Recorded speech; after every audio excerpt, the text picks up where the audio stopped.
الحمد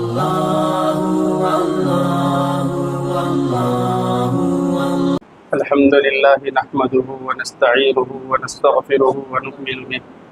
ونتوكل عليه ونعوذ بالله من شرور أنفسنا ومن سيئات أعمالنا من يهده الله فلا مضل له ومن يضلله فلا هادي له ونشهد أن لا إله إلا الله وحده لا شريك له ونشهد أن سيدنا ومولانا محمدا عبده ورسوله أما بعد فأعوذ بالله من الشيطان الرجيم بسم الله الرحمن الرحيم هو الذي بعث في الأميين رسولا منهم يتلو عليهم آياته ويزكيهم ويعلمهم الكتاب والحكمة وإن كانوا من قبل لفي ضلال مبين صدق الله العظيم.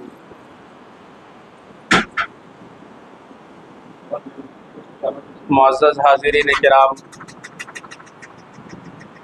قابل قدر ماں اور بہنوں، یہ ہم سب کے لیے بہت ہی سعادت اور خوش بختی کا موقع ہے کہ ہم گنہگار بندوں کو اللہ تبارک و تعالیٰ نے اپنا کلام رمضان کے اس بابرکت مہینے میں نماز تراویح میں مکمل سننے اور سنانے کی سعادت مرحمت فرمائی. ایک ہے رمضان آیا، تراویح کا ماحول بنا، نماز پڑھ لیے، چل دیے، جیسا ماحول بن گیا اس میں تھوڑا سا ڈھل گئے. اس میں بھی ثواب تو مل جاتا ہے، لیکن رمضان کے بہانے سے اللہ سبحانہ و تعالی جو اپنے بندوں کی تربیت کرنا چاہتے ہیں وہ تربیت شعور کے بعد حاصل ہوتی ہے. جب بندہ اس جانب توجہ دیتا ہے، یہاں رمضان میں ہونے والے ایک ایک عمل کو شعور کے ساتھ غور و فکر کرنے کی ضرورت ہے، تو پھر دیکھیے کیسے فائدہ ہوتا ہے، کیسے روحانی اور ایمانی ترقی ہوتی ہے، ہم بتا نہیں سکتے. جیسے مثال کے طور پر قرآن مجید جو اللہ کا کلام ہے، اسی کو سوچ لیجیے، کیا ہے یہ؟ اللہ کا کلام ہے. اللہ کون ہے؟ اللہ شہنشاہ اعظم ہے، بادشاہوں کے بادشاہ ہیں. ہم کبھی اللہ کے بارے میں غور کریں تو خدا کی ربوبیت اور خدا کی بادشاہت سمجھ میں آئے گی. دنیا کے جو بادشاہ ہیں وہ دیکھنے میں ملک کے خزانوں کے مالک ہوتے ہیں، لیکن حقیقت میں وہ خود محتاج ہوتے ہیں. انہیں ضرورت ہوتی ہے حشم اور خدم کی، اور انہیں عالی شان ٹھکانوں کی اور مال و دولت کی، اور انہیں سب سے زیادہ اچھے کھانوں کی تمنا آرزو ہوتی ہے. وہ اپنی خواہشات پوری کرنے میں مگن رہتے ہیں. انہیں ہمیشہ اپنی جان کا خطرہ لگا ہوا ہوتا ہے، اور وہ سیفٹی کے لیے اور اپنے پروٹیکشن کے لیے وسیع تر انتظامات کرتے ہیں. اچھے لباس کے وہ خواہش مند ہوتے ہیں،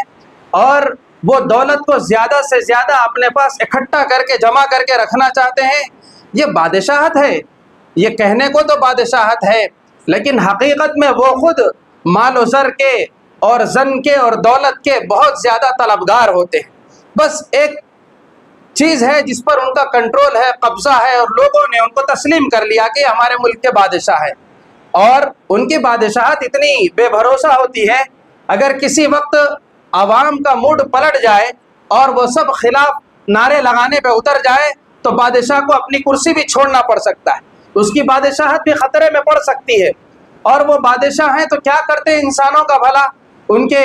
زیادہ سے زیادہ گھر فراہم کرتے ہوں گے، سڑکوں کی سہولیات، پانی فراہم کرنے کی، جو پانی اللہ نے پیدا کیا وہ پہنچانے کی سہولت وغیرہ وغیرہ، اوپر کے کچھ مختصر ضرورتوں کی وہ ذمہ داری لیتے ہیں، تو ہم ان کو بادشاہ کہتے ہیں. پھر وہ بادشاہوں کا حال کیا ہوتا ہے کہ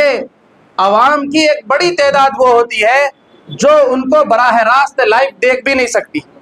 اور ملاقات تو بہت دور کی بات ہے۔ 95% سے زیادہ رعایا اور لوگ وہ ہوتے ہیں جن کو بادشاہ سے ملنے کا موقع ہی نہیں ملتا، اور اگر کسی کو ملنا ہے، بات کرنا ہے، تو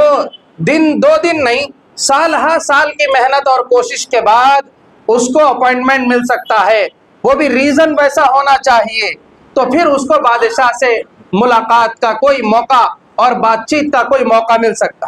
اور جب مل جائے کسی کو بادشاہ سے ملاقات کی گھڑی، تو پھر پوچھئے مت، اس کا دماغ 7ویں آسمان پہ رہتا کہ فلاں ملک کے بادشاہ سے ہماری ملاقات ہوئی اور بات چیت ہوئی وغیرہ وغیرہ۔ تو بہرحال یہ ایک دنیا کا نظام ہے، اور دنیا کی بادشاہتیں ہیں، دنیا عارضی ہیں، یہاں کی شہنشاہیت اور یہاں کی حاکمیت عارضی ہے، لیکن ہمیں اپنا ذہن لے جانا ہے شہنشاہ حقیقی کی طرف، جس نے جو نہ صرف یہ کہ اس کائنات کا بادشاہ ہے، وہ کسی ایک کنٹری کا بادشاہ نہیں ہے، وہ سارے ورلڈ کا، ساری دنیا کا، بلکہ تمام جہانوں کا مالک ہے، وہ اکیلا اونر ہے، اور وہی سارے جہانوں کا خالق اور مالک ہے، آسمان اور زمین کا پیدا کرنے والا، چاند اور سورج کا پیدا کرنے والا، ہواؤں کا چلانے والا، بارش برسانے والا، زمین سے سبزہ اگانے والا، بندوں کو زندگی دینے والا، صحت دینے والا، خوشحالی دینے والا، عزت دینے والا، ہر طرح کے خزانوں سے نوازنے والا، ہر چیز کا تنہا مالک۔ تو ایسے شہنشاہ اعظم کے بارے میں سوچئے کہ کیا ان سے ملاقات کی کوئی راہ ہے، ان سے ملاقات کی کوئی شکل ہو سکتی ہے؟ آپ سوچئے، سوچنے پہ سمجھ میں آئے گا کہ ہم دنیا کے چھوٹے موٹے بادشاہ سے نہیں مل سکتے تو اس شہنشاہ اعظم سے کیسے ملاقات ہوگی؟ لیکن دنیا کے بادشاہوں کی بادشاہت الگ ہے، یہ محتاج ہیں، یہ مجبور ہیں، لیکن اللہ جو حاکم مطلق ہے ان کی بادشاہت الگ ہے۔ انہوں نے اتنی سب کچھ خوبیاں اور کمالات ہونے کے باوجود اپنے آپ سے ملنے اور بات چیت کے لیے ایسی کوئی ریسٹرکشنز، ایسی کوئی پابندیاں اور اپنی ملاقات کو گمبھیر نہیں بنایا، بلکہ اس کا فضل ہے، اس کی مہربانی ہے کہ وہ بندوں کو بڑی آسانی کے ساتھ ملاقات کا موقع فراہم کرتا ہے۔ ہر بندے کو جو چاہتا ہے اس حاکم اعلیٰ سے، اس شہنشاہ اعظم سے بات کرنا، تو اللہ نے اس کے لیے موقع رکھا ہے۔ کیا موقع ہے اس شہنشاہ سے بات کرنے کا؟ یہی موقع ہے کہ بندے اس کا کلام پڑھیں، قرآن کریم کی تلاوت کریں۔ اللہ تعالیٰ کا جو مقام ہے اس اعتبار سے اگر ہم سوچیں تو ہم کو اتنا آسانی سے اجازت نہیں ملنا چاہیے۔ ہم گناہگار بندے ہیں، ہماری زبان جھوٹ بول کے اور غیر غلط باتوں میں استعمال ہو کے گندی ہوتی رہتی ہے، ناپاک ہوتی رہتی ہے، تو ناپاک زبان سے پاکیزہ ہستی سے کیسے بات چیت ہو سکتی ہے؟ لیکن اللہ تبارک و تعالیٰ نے ہمیں یہ سب چیزوں کے باوجود ہم پر رحم کھایا ہے، ہم پر ترس کھایا، اور ہمارے ساتھ یہ فضل کا معاملہ فرمایا کہ بندو تم قرآن مجید کے ذریعے سے مجھ سے بات چیت کر سکتے ہو، کبھی بھی کر سکتے ہو، کسی بھی وقت کر سکتے ہو، دن اور رات کی کوئی قید نہیں، کوئی پابندی نہیں، بس باوضو ہونا چاہیے، طہارت سے ہونا چاہیے، بس تم پاکی کی حالت میں یہ کلام پڑھو۔ تو تم کیا کلام پڑھ رہے ہو؟ در حقیقت تم مجھ سے، شہنشاہ اعلیٰ سے بات چیت کر رہے ہیں، اور یہ ہر بندے کے لیے پاسبل بنا دیا کہ جو چاہے اللہ سے بات کرنا، وہ قرآن شریف میں اپنے آپ کو مشغول کر لے تو بس اس کی اللہ سے بات چیت ہو جائے گی، اور پھر اس پر اللہ نے بڑے اجر و ثواب کے وعدے فرمائے اور بڑا اعزاز و اکرام فرمایا۔ کہ روایات میں آتا ہے کہ اللہ تبارک و تعالی بندے یوں بھی قرآن پڑھتے ہیں تو اپنی رحمت کے فرشتوں کو اتار دیتے ہیں، لیکن جب رمضان میں قرآن پڑھتے ہیں اور جب تراویح میں قرآن کی تلاوت کرتے ہیں تو اللہ فرشتوں کی خصوصی جماعت کو بھیجتے ہیں، اور جہاں قرآن کی تلاوت ہوتی ہے تو وہ جگہ اور وہاں پڑھنے والے قرآن کے انوار سے مالا مال ہوتے ہیں، قرآن کے انوار و برکات کے ان کے جسم پر غیر معمولی اثرات ہوتے ہیں کہ قرآن جب ان کے کانوں سے ٹکراتا ہے، ان کی زبانوں سے نکلتا ہے تو ان کا جسم اور وجود نور سے بھر جاتا ہے، اور جب قرآن کریم مکمل ہوتا ہے تو خصوصی فرشتے آ کر پیشانی کو بوسہ دیتے ہیں اس خوشی میں جو اس نے اس اہم کام کو تکمیل کو پہنچایا۔ غیر معمولی اعزاز اور اکرام کا معاملہ قرآن کریم پڑھنے والے بندوں کے ساتھ ہوتا ہے۔ آج کتنے خوش نصیب ہیں جنہوں نے یہاں پر قرآن کریم کو پڑھا اور سنا، پورے نماز میں پورے آداب کے ساتھ، اہتمام کے ساتھ، اس مبارک مہینے میں دن بھر روزے کی تھکاوٹ کے باوجود رات میں قرآن کی محبت میں، اللہ کی محبت میں جو قرآن کریم ہم پڑھنے کے لیے کھڑے ہو گئے ہیں اور سننے کی ہم نے سعادت حاصل کی ہے، اس پر ہم غور کریں۔ یہ در حقیقت اللہ کی توفیق ہے، اس میں ہمارا اپنا کوئی کمال نہیں ہے۔ اللہ کو جس سے پیار ہوتا ہے ان کو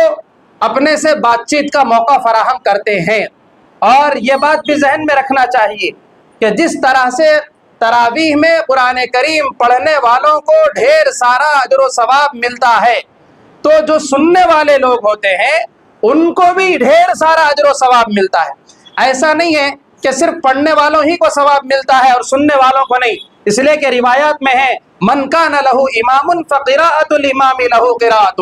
کہ جس کا امام طے ہو تو امام کی قرات مقتدیوں کی قرات، یعنی مقتدی قرات کرنے کے برابر اجر و ثواب حاصل کرتے ہیں اگرچہ کہ وہ خاموش ہے۔ تو دیکھیے تراویح کی نماز کو اللہ تبارک و تعالیٰ نے کیسا بہانہ بنا دیا کہ ایک کاہل سے کاہل بندہ، لاپرواہ سے لاپرواہ بندہ اگر وہ دن بھر قرآن نہ بھی پڑھتا ہو اور تراویح میں شریک ہو جائے اور قرآن سن لے تو اسے بھی پڑھنے کے برابر اجر و ثواب مل جائے گا۔ یہ اللہ تبارک و تعالیٰ کا فضل ہے، اس کی مہربانی ہے، اپنے بندوں کو اپنی رحمت کی مقناطیس سے اپنی طرف کھینچنا چاہتے ہیں۔ اور جو لوگ اس مہینے کو اور اللہ کے کلام کو تھوڑا شعور سے کام لیں تو پھر ان کی تو عید ہے۔ عید سامان خریدنے والوں کی نہیں ہے، عید تو اس مہینے کو سمجھ کے فائدہ اٹھانے والوں کی ہے کہ رمضان کا مہینہ کیسا مہینہ ہے، کس چیز کا مہینہ ہے۔ تو خلاصے کے طور پر یوں کہا جا سکتا ہے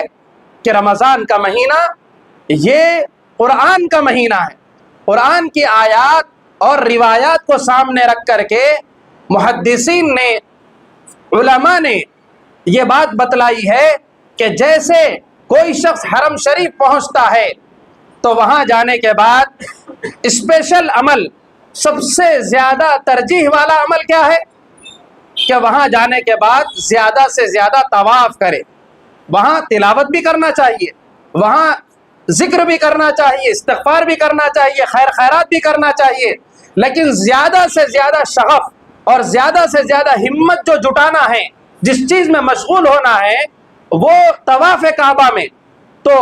حرم شریف کی عبادت وہ طواف بیت اللہ ہے، جتنی ہمت ہو، اور پھر اگر ہمت نہ ہو یا موقع نہ ہو تو پھر کسی بھی عبادت میں لگ سکتے ہیں۔ تو ایسے ہی رمضان کی اسپیشل عبادت قرآن کی تلاوت،